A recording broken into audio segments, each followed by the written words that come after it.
Boa noite a todos. Uma alegria muito grande, um privilégio poder estar aqui nessa conferência, tratando de um tema tão relevante. Já fui muito abençoado ontem na pregação, pelos louvores.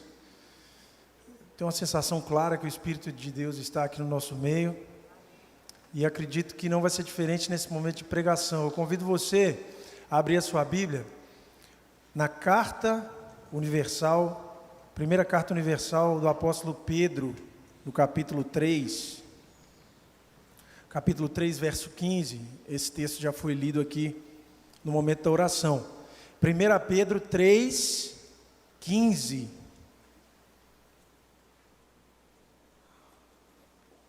Antes, santificai em vossos corações a Cristo como Senhor, e estais sempre preparados para responder com mansidão e temor a todo aquele que vos pedir a razão da esperança que há em vós. Essa é a palavra de Deus.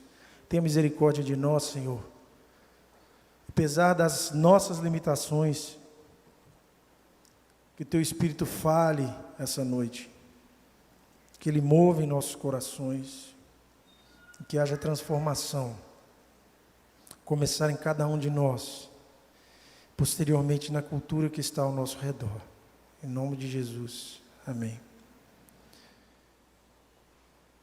É muito importante refletirmos sobre o engajamento que a igreja tem que ter com a cultura. A igreja não vive em um vácuo, a igreja não vive em um lugar selado, separado de todos os problemas, as mazelas sociais. A palavra do nosso Senhor Jesus Cristo foi que nós estaríamos no mundo, mas nós não seríamos do mundo. O chamado da igreja foi para habitar e representar, vivenciar o reino de Deus no contexto social, numa vida real, no cotidiano. Eu quero que você tenha isso em mente essa noite. Mas esse texto aqui, ele tem sido muito utilizado como a justificativa para o que nós chamamos hoje de apologética. Não sei se você é familiar com esse termo, mas a ideia de apologética vem daquele termo grego de apologue, é a ideia de você defender um posicionamento. E normalmente você vai ver vários pensadores cristãos utilizando exatamente esse texto aqui para justificar uma postura apologética diante da cultura, dar razões da fé cristã para a cultura. Eu não quero menosprezar a importância desse tipo de apologética.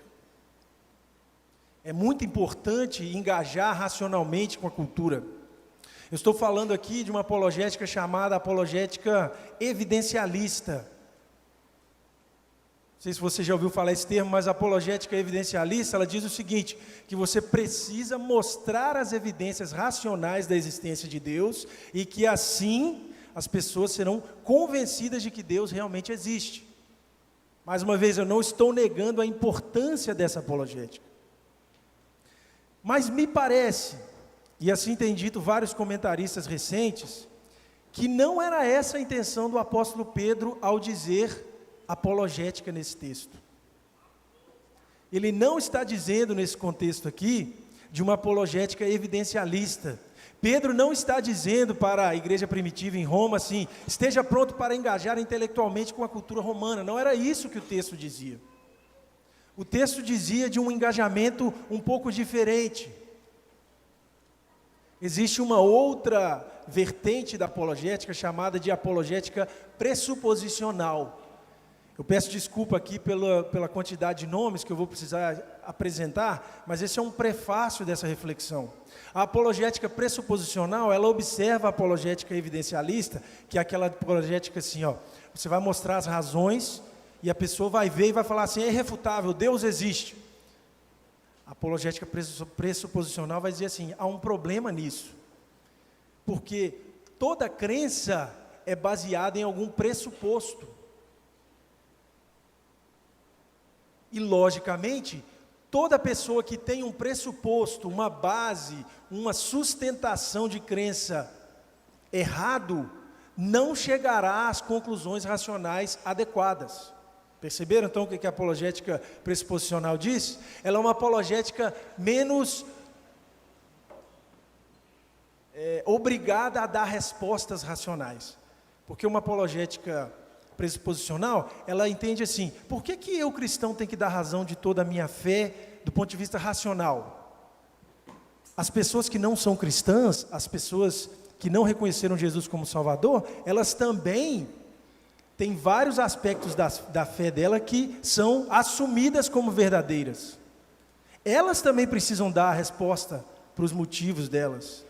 Então a apologética pressuposicional, ela é como se fosse uma puxada de tapete, é a melhor forma que eu posso explicar. Você puxar o tapete daquela pessoa que vive fora de Cristo. Porque normalmente as pessoas olham para os crentes e dizem assim, por que você acredita racionalmente que Jesus é o Salvador?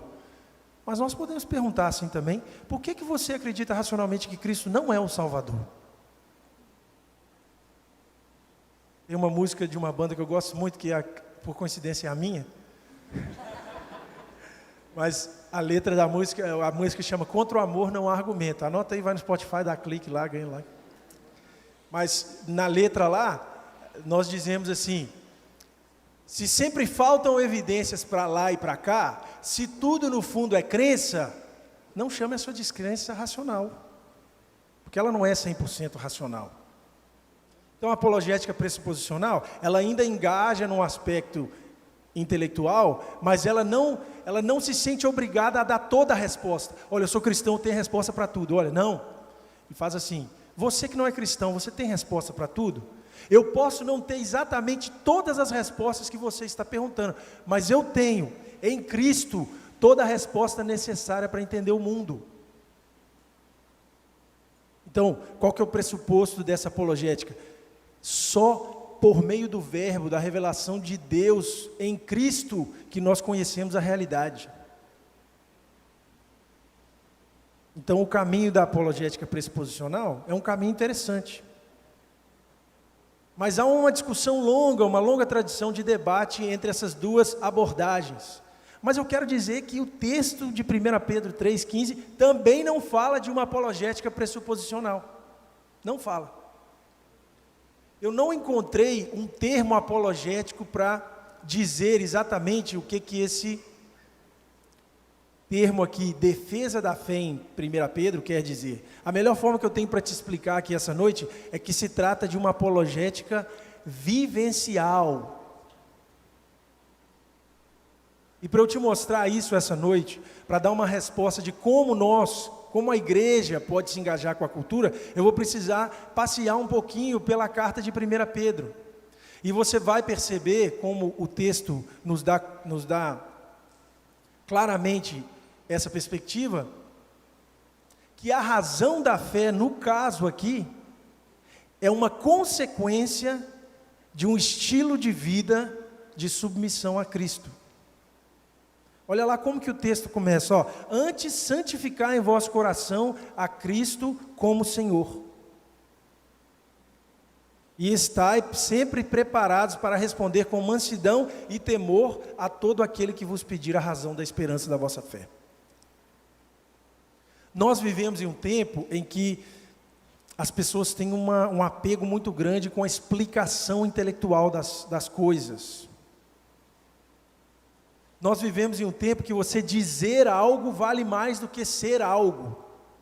Por isso que muitos movimentos sociais, eles existem por definição como declarações. Não importa nem o que você pensa no íntimo do seu ser. Se você está repetindo aquele mantra, aquela cartilha, já está bom. A Bíblia não aceita isso como um pressuposto verdadeiro. Por exemplo, a gente vê no Antigo Testamento a ideia de que no coração está toda a identidade humana. A Bíblia não diz assim que está na mente, no cérebro. Não, no coração é mais. É razão, mas é mais do que razão. É razão, mas é a direção, a inclinação que o seu coração tem para alguma coisa. Eu falei aqui hoje pela manhã sobre o drama que nós vivemos enquanto sociedade tecnológica que consome o tempo inteiro e consome inclusive entretenimento. Então a gente vem para a igreja, escuta o sermão, canta a música, músicas maravilhosas que foram escolhidas hoje, Deus abençoe vocês aí da música. que declaram o Cordeiro de Deus sentado no trono e dominando todo o universo, que Ele é bom, que Ele é justo, que Ele é verdadeiro, que o sofrimento que acontece na nossa vida está debaixo do amor dEle. A gente escuta isso, a gente vai para casa, e conforme as pesquisas nos indicam, nós vamos gastar lá 5 horas por semana assistindo Netflix, não é isso? O cinema, a música, as narrativas têm um poder muito forte sobre o nosso coração, porque ele não é um convencimento intelectual, que te fala isso é certo, não, ele é um conhecimento vivencial. Eu falei isso de manhã, vou repetir, se você estava aqui na manhã, paciência, tá? Você fala assim, o casamento é um chamado específico de Deus, o casamento mais do que uma necessidade de sobrevivência, é uma vocação, gente, isso é uma coisa poderosa demais. Jesus Cristo permitiu a igreja não casar se ela quiser. Você, membro dessa igreja, diferentemente do que acontecia no mundo antigo, você pode não casar e ser um ser humano pleno. Isso é uma revolução em comparação com o mundo antigo, porque no mundo antigo era assim, ou você casa ou você não é ninguém. Por que você pode não casar? Porque você já está casado com Cristo. Sua família é a igreja. Quando você casa na vida cristã, você casa porque você tem uma vocação, você casa para manifestar a face de Deus por meio dessa instituição chamada casamento. É uma vocação. Você não é obrigado a casar, não. Tá bom, aí você fala, que coisa linda, André, é isso aí, eu quero isso, tá bom, bacana. Aí depois você vai para casa e faz o quê? Vai assistir aquela série do Netflix, né? Você já sabe o roteiro. Então tem lá uma mulher bonita, agradável, inteligente, sensível, e o marido dela é aquela mala. Aí na hora que você vê a cena, o que você faz? Podia separar, né? De repente aparece aquele homem educado que aborda a mulher, é isso aí, ó. Você percebeu? O Netflix não chegou para você e falou assim, o casamento não serve para nada. Ele te levou a tomar uma decisão vivencial em relação ao casamento. Você já tomou uma decisão contra o casamento. Você nem percebeu. Então tem algo envolvido na vida cristã, na vivência cristã, que vai muito além do intelecto. Eu vou tentar aqui nesses minutos apresentar uma perspectiva de apologética, de defesa da fé por meio da vivência. Que o seu estilo de vida, que o estilo de vida da igreja vai ser tão estranho ao mundo, tão diferente a forma que você vive o casamento, a forma que você trata o seu dinheiro, a forma como você ama as crianças. Não só é contra o aborto, mas ama as crianças, a forma como você ampara as grávidas da igreja, a forma como você tira tempo do seu dia para ajudar aquele casal que está com 3 filhos em 3 anos de casado. Sou eu, tá, pessoal?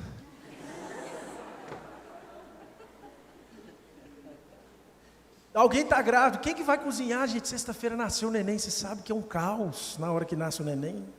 A igreja que é contra o aborto, ela tem que ser uma igreja que ampara a grávida, que cuida da criança, que não tem problema com criança catarrenta no meio do culto de vez em quando, não tem problema não. Você acha que quando Jesus olha para você, Ele também não te olha como uma criança catarrenta no meio do culto? Atrapalha, e aí? Mas nós, assim, sem pensar, tira tudo que incomoda, vai tirando. A nossa vivência na igreja vai nos dando um entendimento formativo de que muitas vezes vai contrário ao que a gente declara com os lábios. Eu sou contra o casamento gay. Aí chega lá na hora do casamento, todo respeito, tá, pessoas? Nós vivemos num espírito do tempo. Isso pode acontecer com qualquer um aqui, não estou fazendo um julgamento de valores, não. Mas vocês já viram como é que é o casamento hoje em dia? Você já viu se as pessoas fazem votos de fidelidade? Na hora do voto, qual que é a onda agora? Você tira um papelzinho e fala da sua história. O casamento não é baseado na sua história, meu querido. O casamento não é baseado na sua emoção, meu querido. O casamento é uma instituição pensada por Deus para que você seja feito à imagem de Cristo. O casamento é tão transformador que as razões que você acha que você está casando nem contam mais, porque quando você casa, você vira um novo corpo com uma outra pessoa, olha só. Nem a mesma pessoa você é mais. Então a gente está lá, não, eu sou a favor do casamento tradicional, mas você vai ver as premissas, às vezes, de um casamento dentro da igreja, é a mesma premissa de um casamento homossexual. Por quê? Porque o centro daquele casamento é o sentimento de satisfação pessoal. Então a gente está fazendo um tanto de coisa no nosso dia a dia, uma vivência que não condiz com a palavra de Deus, e estamos declarando lá fora, ó, sou contra. E vários outros exemplos que eu poderia levantar aqui. Mas então eu quero te chamar para você abrir aí então, a gente vai ler mais um pedacinho, 1 Pedro capítulo 2, o que eu vou fazer aqui? Eu vou mostrar o que veio antes de Jesus chegar, de Pedro dizer assim, esteja pronto para dar suas razões. Teve uma série de coisas que Pedro pediu para as pessoas fazerem, para a igreja fazer, antes dele falar assim, esteja pronto para dar suas razões. E essa é a ênfase de hoje. Eu não estou falando que você não pode engajar intelectualmente, não estou falando que você, como estudante universitário, tem que dar razões intelectuais para a sua fé, não é isso. Mas esse não é um programa completo, é preciso que haja mais dentro do seu coração. Capítulo 2. 11 em diante. Amados, exorto-vos como peregrinos e forasteiros que sois, a vos absterdes das paixões carnais que fazem guerra contra a alma, mantendo exemplar o vosso procedimento no meio dos gentios, para que naquilo que falam contra vós outros, como de malfeitores, observando-vos em vossas boas obras, glorifiquem a Deus no dia da visitação.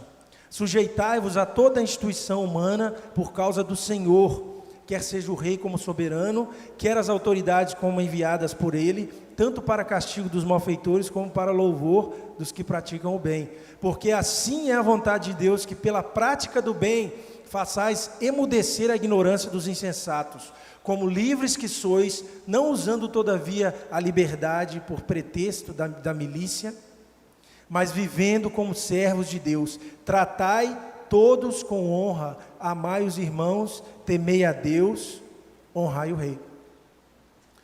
Então o apóstolo Pedro aqui começa falando de alguns aspectos que unem, que forjam o caráter da igreja. A carta de Pedro, no geral, tem o objetivo de confortar a igreja num período de sofrimento, um período de dor. A igreja passava por uma série de perseguições, a gente pode lembrar do imperador Nero, por exemplo, que era um ditador, um cara meio louco, que entre as façanhas dele, conseguiu assim, evoluir várias técnicas de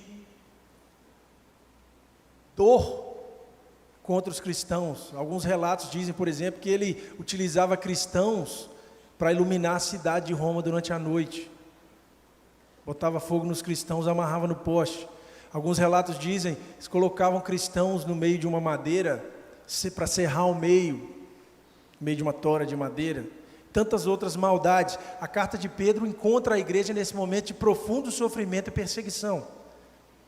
Mas Pedro vai louvando a Deus nesse momento. Ele diz assim, ó, primeiro eu quero louvar a Deus porque Ele nos deu uma nova esperança.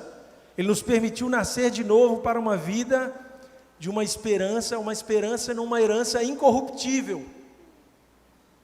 Porque Jesus nos comprou, não foi assim com uma palavra mágica, não, Ele nos comprou com o sangue dEle, um preço maravilhoso. Inclusive esse sangue, Pedro fala em outro momento, é conhecido antes da fundação do mundo. Além de nos dar uma nova esperança, a igreja também recebeu de Cristo uma nova identidade. Pessoas que andavam nas trevas, agora vivem na luz. Porque Deus nos guarda e nos faz permanecer em nossa salvação. Então, Pedro está dizendo, Deus nos deu uma nova esperança, uma nova identidade e uma nova família. Ele nos chamou para sermos membros do corpo de Cristo aqui na terra. Ele não simplesmente salvou minha alma e me juntou com tanto indivíduo, não. Ele me fez parte de um todo. A gente vê essa ênfase no Novo Testamento, não é o meu Deus, mas é o nosso Deus. Não tem como você ter uma relação só com esse Deus, sozinho, não. Por que é uma relação sozinha? vivida, experimentada no âmbito da sua alma, do interior do seu ser, isso reflete em quem está do seu lado. Então o apóstolo Pedro, olhando para o que Deus fez pelo seu povo através da história, começa a explicar como que o sofrimento e a adversidade deles em Roma faz sentido diante do chamado de Cristo para cada um. E é aqui que a gente chegou nesse texto que a gente leu. No meio desses desafios, Pedro reconhece o sofrimento que a igreja passava. Ele reconhece a dificuldade que a igreja passava, ele reconhecia os maus tratos no trabalho, no casamento, na vida civil, mas muito longe de coitadismo, muito longe de falar assim, pobre vocês estão sofrendo, né? Não, ele fala assim, lembre da situação da igreja, lembre para que você foi chamado. Então Pedro começa lembrando no verso 11 o seguinte: primeiro, a igreja é peregrina e forasteira nesse mundo. Em segundo, ela está em guerra contra o espírito desse mundo. A igreja é forasteira. Esse é um tema muito recorrente na Bíblia, né? A gente poderia recorrer, por exemplo, à história dos pais, a Abraão, que andou pelo deserto. O capítulo de Hebreus 11 diz assim: pela fé Abraão, sendo chamado, obedeceu, indo para um lugar que havia de receber por herança, e saiu sem saber para onde ia. Pela fé habitou na terra da promessa, como em terra alheia, morando em cabanas com Isaque e Jacó, herdeiros com ele da mesma promessa, porque esperava a cidade que tem fundamentos, da qual o artífice e construtor é Deus. Pedro está falando assim, a sua história é a mesma de Abraão. A sua história, igreja de Cristo, hoje, a sua história é a história de Abraão. O seu lugar de descanso não é aqui. Se há algum sofrimento, se há alguma coisa na cultura que te coloca contra a parede, lembre-se que esse não é o seu lugar de descanso.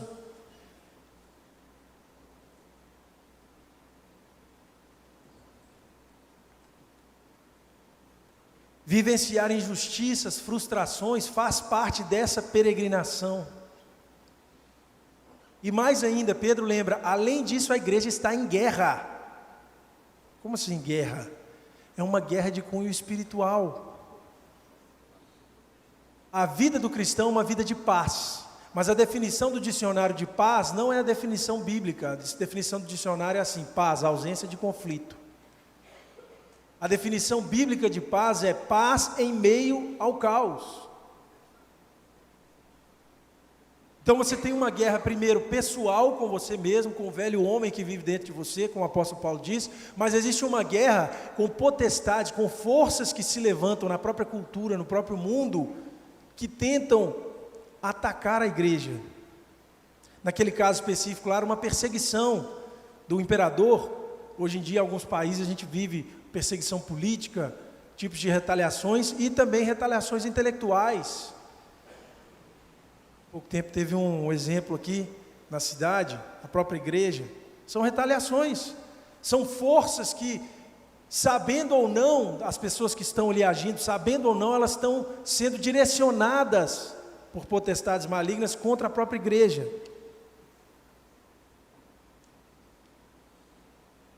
Então existem paixões carnais que nós precisamos vencer, mas existem também aspectos que se manifestam na realidade, por exemplo, na sociedade, na política, aspectos da vida cotidiana, ou desejo de vingança.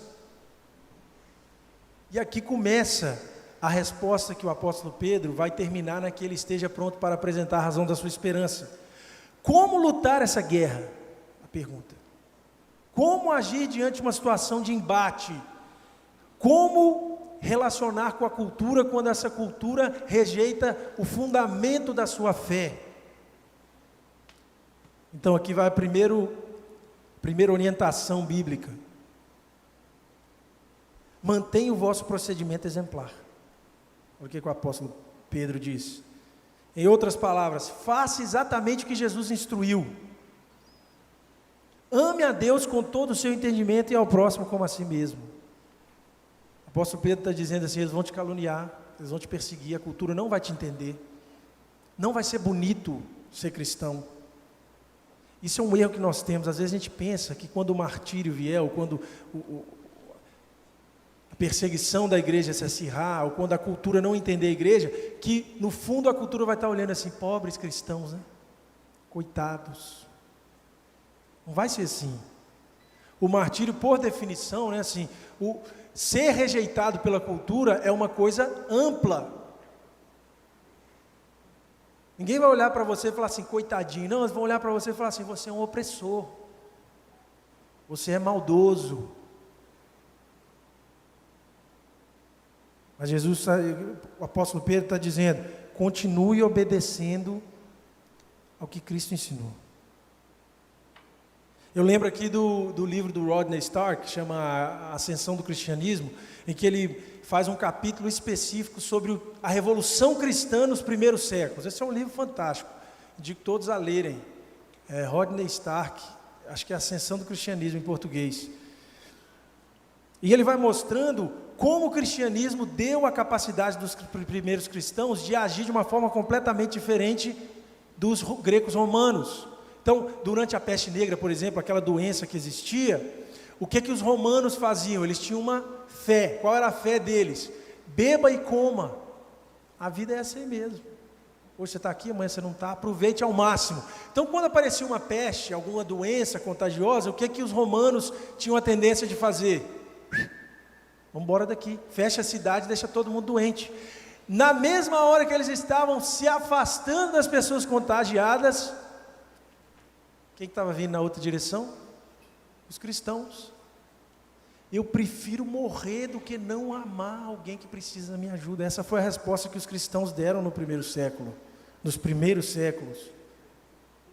A gente pode falar, por exemplo, dos primeiros orfanatos, que existia uma cultura abortiva muito forte no Império Romano, tão forte que o registro que tem lá histórico, o Rodney Stark fala, a média de filhos em algumas famílias romanas ficava em torno de 2 a 3.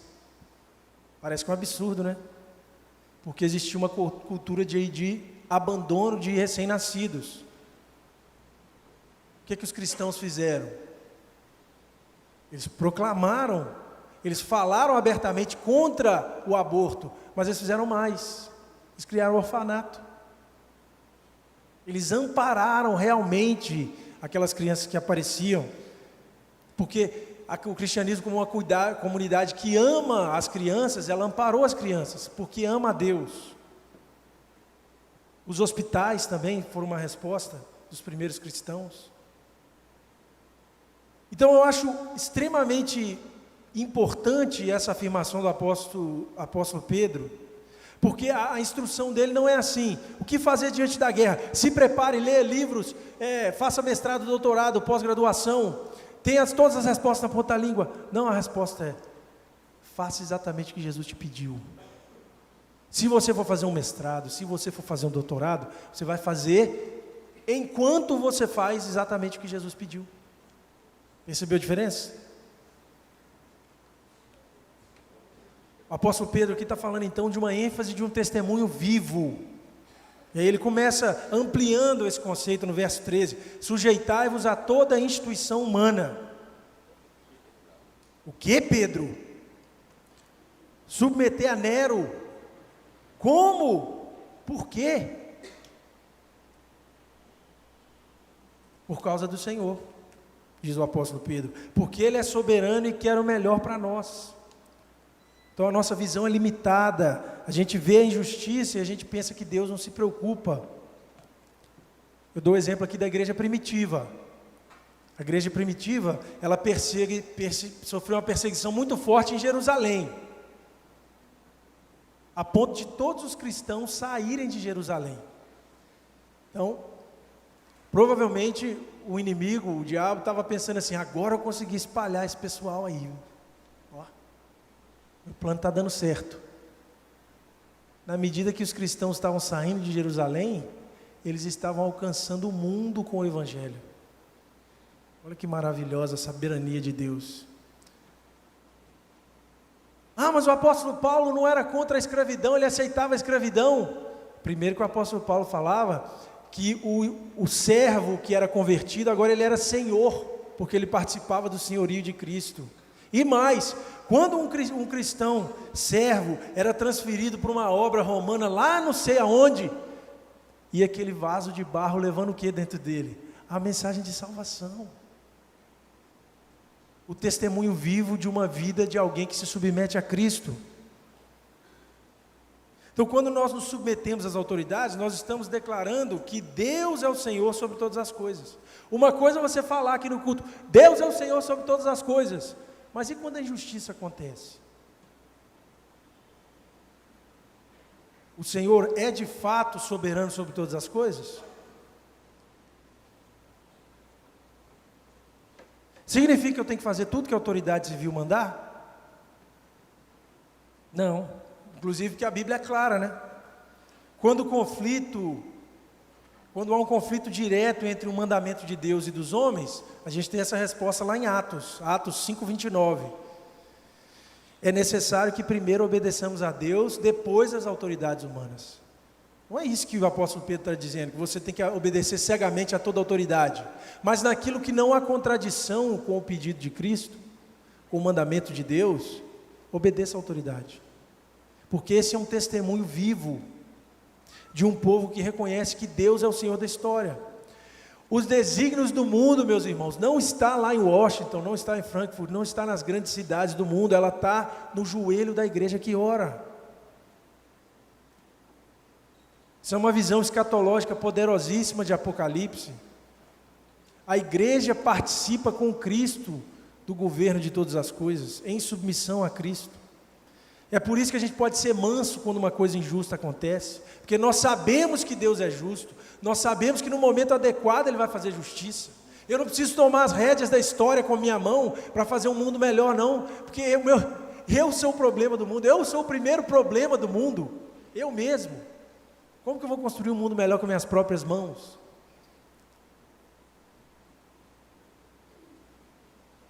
Então há vários exemplos disso na história. Os primeiros cristãos eram obrigados a se curvar diante de outros deuses, obedecendo a Deus. O que eles faziam? Não vou adorar.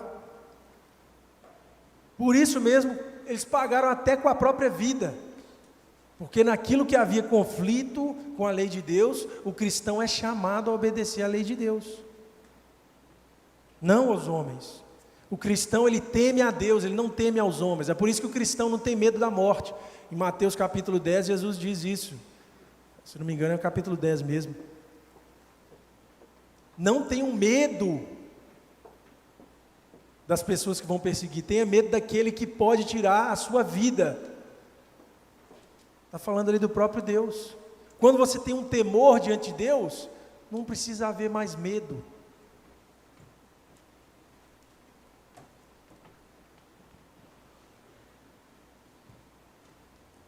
Em terceiro lugar, ele diz assim: sujeitais as pessoas que apresentam autoridade em vossa vida.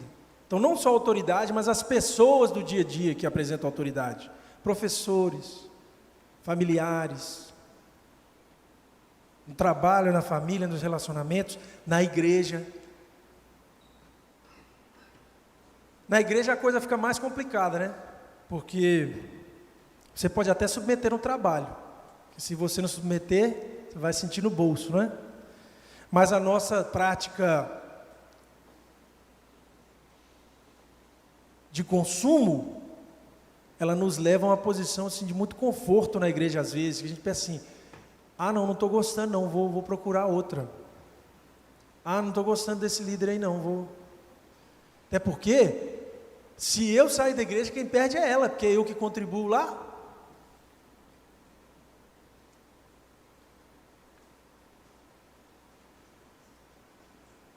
Mas o apóstolo Pedro está dizendo, é preciso submeter a autoridade. Tem injustiça na igreja, meus queridos? Tem coisa errada na igreja? Tem. Eu lembro do pastor Exaltino Gomes Filho, já falecido, ele dizia assim: se um dia você achar uma igreja perfeita, não vai para lá não, que você vai estragar ela. Outro dia o João Leite também estava lá, aquele atleta de Cristo, João Leite foi lá na minha igreja, aí ele estava falando assim: que tinha um rapaz que chegou para ele e falou: ah, não quero na igreja não, que pessoal tudo hipócrita. Ele falou assim: então, meu querido, tem tanto hipócrita lá, cabe mais um, vem para cá. Não é isso?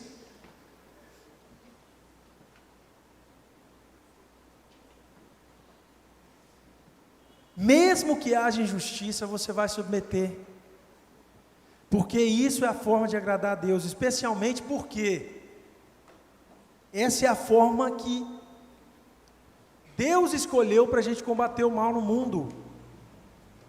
Pela fé, seguir o exemplo de Cristo, pela força que só o Espírito Santo pode nos dar. Aí talvez você está pensando assim: mas você não conhece a minha situação, meu marido é insuportável, meu patrão é muito injusto, meu professor na escola me persegue muito, os meus pais não me entendem, tá, bate a porta, hashtag, ninguém me entende. Eu tenho tudo, eu faço tudo certo, eu tento fazer o meu melhor, mesmo assim eu sou injustiçado. Preste atenção naquele que foi perfeito e se submeteu a toda injustiça para te salvar. O autor de Hebreus diz assim: você está sofrendo, eu compreendo, mas você ainda não sofreu na sua resistência ao pecado até a morte de cruz, não.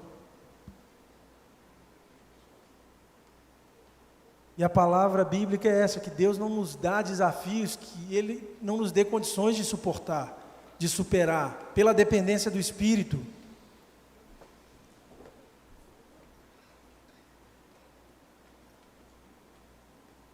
Você foi chamado a ser submisso às autoridades, como Cristo submeteu todas as injustiças por você. Você não me conhece, eu tenho um temperamento difícil. Talvez alguém está pensando assim: eu já entendi que eu tenho que submeter aos outros, mas e eu? Eu mesmo sou uma dificuldade. Eu tenho um tanto de temperamento difícil. O próprio Pedro, olha, para mim isso é uma coisa fantástica, olha quem está dizendo essas palavras aqui, é o apóstolo Pedro, meus queridos, aquele que no Evangelho, quando ele viu uma injustiça, o que ele fez? Ele pegou a espada e cortou a orelha do soldado. Olha o que o Espírito operou na vida desse homem. Um homem que chegou a negar o próprio Salvador 3 vezes, quanto mais, com muito mais razão, Deus vai operar na sua vida também para te dar força, para nos dar força enquanto igreja.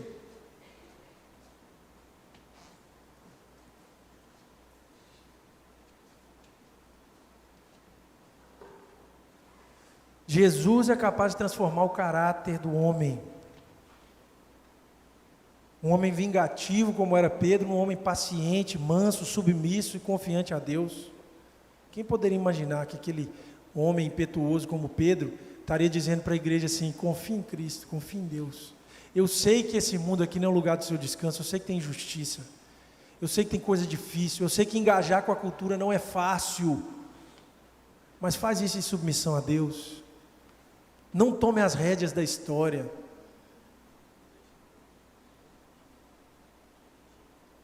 Deixa cair sobre você mesmo a mesma aflição que Cristo sofreu.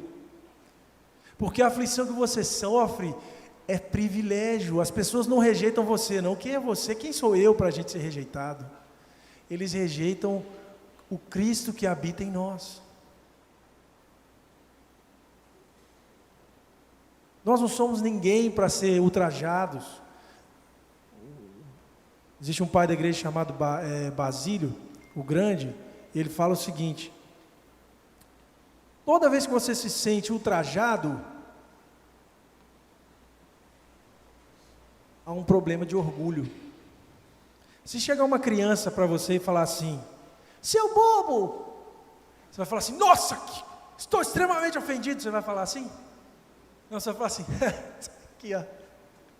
É assim que vai ser a sua reação? Por quê? Porque você não se compara a uma criança. Então, quando você se sente ultrajado, é porque você se colocou numa posição que você não tem que estar. A própria palavra de Deus diz para você: você é pó. Você é pó. E o que há de dignidade em você é a presença de Cristo no seu coração. O que há de digno na sua vida foi o Espírito de Deus, foi derramado em você, foi a imagem de Deus que foi impressa no seu coração quando você foi criado. Então isso nos dá uma liberdade tremenda para falar assim: é para ti, Senhor. Deixe essas ofensas virem até mim como onda, e a gente deixa ela ir até a cruz. Quando a gente entende que a nossa reputação está escondida em Cristo, que a nossa vergonha foi dissipada por Cristo, a gente não precisa ter mais o sentimento de: quem é você para falar isso? Eu sei que é difícil, é uma fraqueza do nosso coração. Quem é a cultura para falar que o casamento é assim? Quem são eles? Nós somos chamados para viver o Evangelho de Cristo em todas as suas potencialidades, em toda a sua amplitude, como um corpo vivo, que sabe defender racionalmente, que sabe articular racionalmente o porquê, mas antes de tudo que vive isso, em submissão a Deus, que vê a alternativa do mundo sobre o casamento, a visão errada sobre gênero, mas dentro da igreja nós suportamos uns aos outros e mostramos: nós somos o sal da terra, a luz do mundo, nós somos uma cidade edificada sobre o monte, nós somos a alternativa para esse mundo caído. Esse convencimento ele não vai vir meramente por um engajamento intelectual, não. É preciso que a igreja abrace o seu chamado de viver a ética do reino, por dois motivos: porque ela dá sentido à própria vivência do Evangelho, mas porque ela também condena. Isso é muito importante. A pregação do Evangelho e a vivência do Evangelho não é simplesmente para a salvação de todos, não, também é para a condenação.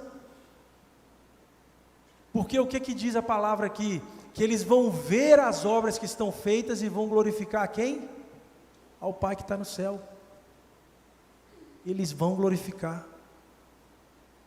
Se você pegar lá em Filipenses, eu já estou caminhando para o final, você vai ver uma afirmação naquele cântico do capítulo 2, todo joelho vai se dobrar e toda língua vai confessar que Jesus Cristo é o Senhor. Meus queridos, nós temos que tomar muito cuidado quando a gente faz apelo, porque quando a gente fala assim: deixa Jesus ser o Senhor da sua vida, isso é uma mera colocação poética. Jesus é o Senhor de todas as vidas, Ele é o Senhor de todas as vidas. A diferença é que alguns vão reconhecer isso, porque graciosamente eles dobraram seus joelhos em submissão a Deus e falaram: Senhor, eu sou o maior dos pecadores, Senhor, lava minha alma. Mas quem não fizer isso, vai ter o seu joelho quebrado com o cetro de ferro daquele que governa todo o universo.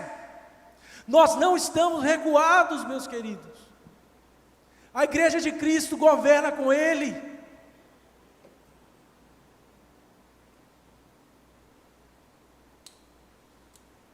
A palavra diz assim: as portas do inferno, como é que é? Não prevalecerão.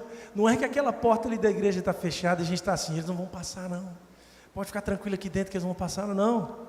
É o inferno que está tremendo, porque pela pregação do Evangelho, pelo nosso testemunho, o Espírito de Deus vai até o inferno e tira aquelas almas de lá.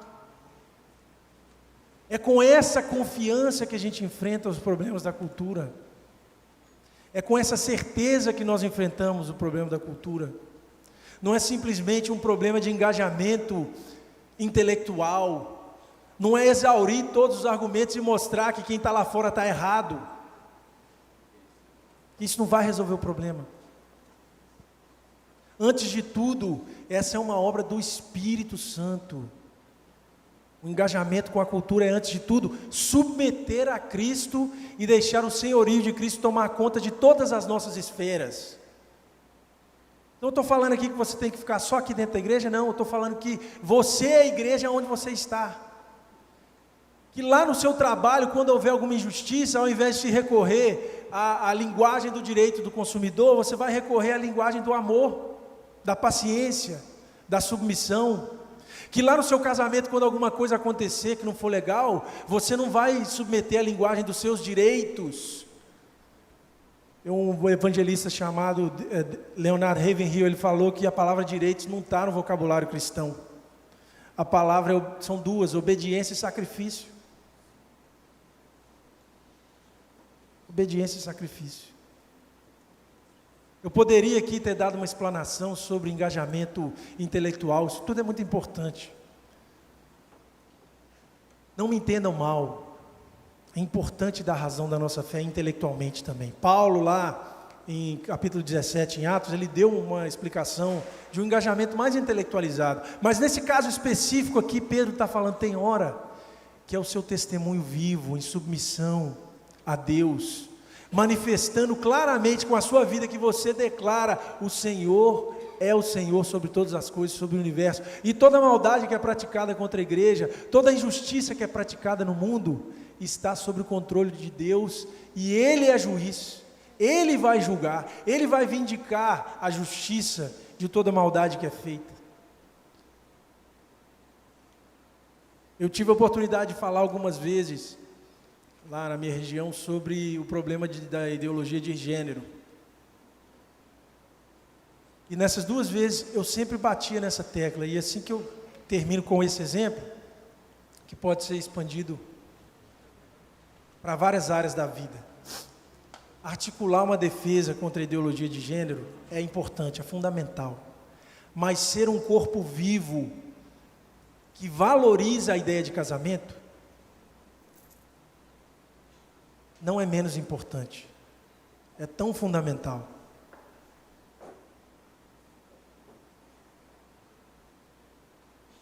Quem está namorando, por que você não casou ainda?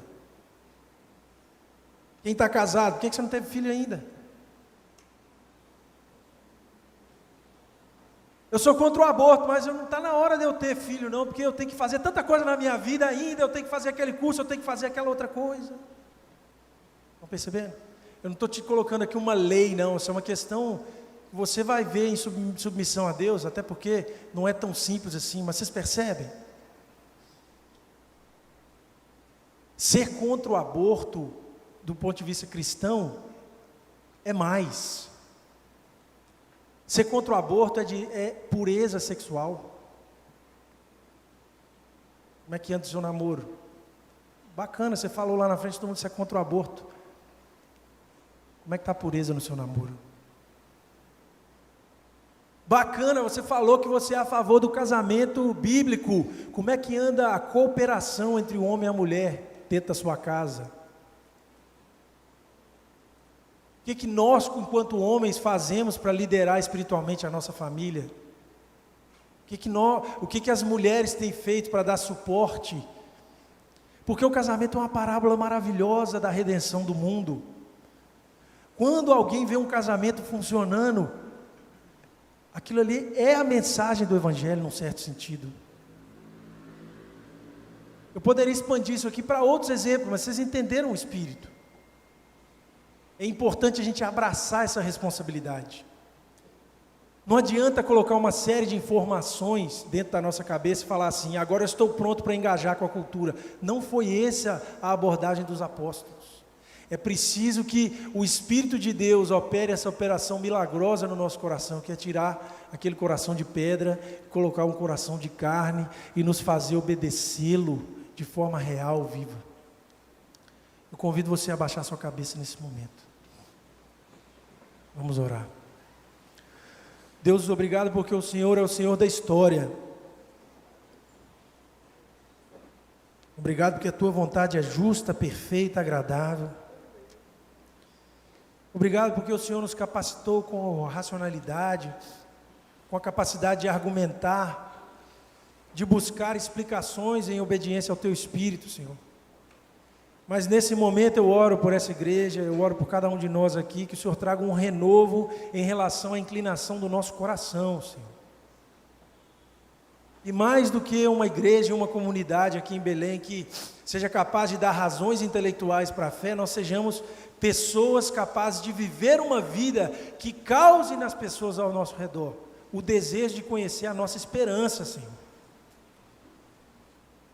Porque nós amamos uns aos outros, porque nós submetemos a autoridade. Que o nosso testemunho cause um desconforto santo na vida daqueles que estão ao nosso redor, e que isso dê possibilidade para nós explicarmos, Senhor, que só pelo Senhor, só pela ação do Teu Espírito, só pela cruz de Cristo, o nosso estilo de vida foi possível. nos dê inteligência para engajar com a cultura, mas nos dê capacidade de obedecer a Ti acima de tudo. É a oração que nós te fazemos em nome de Jesus. Amém.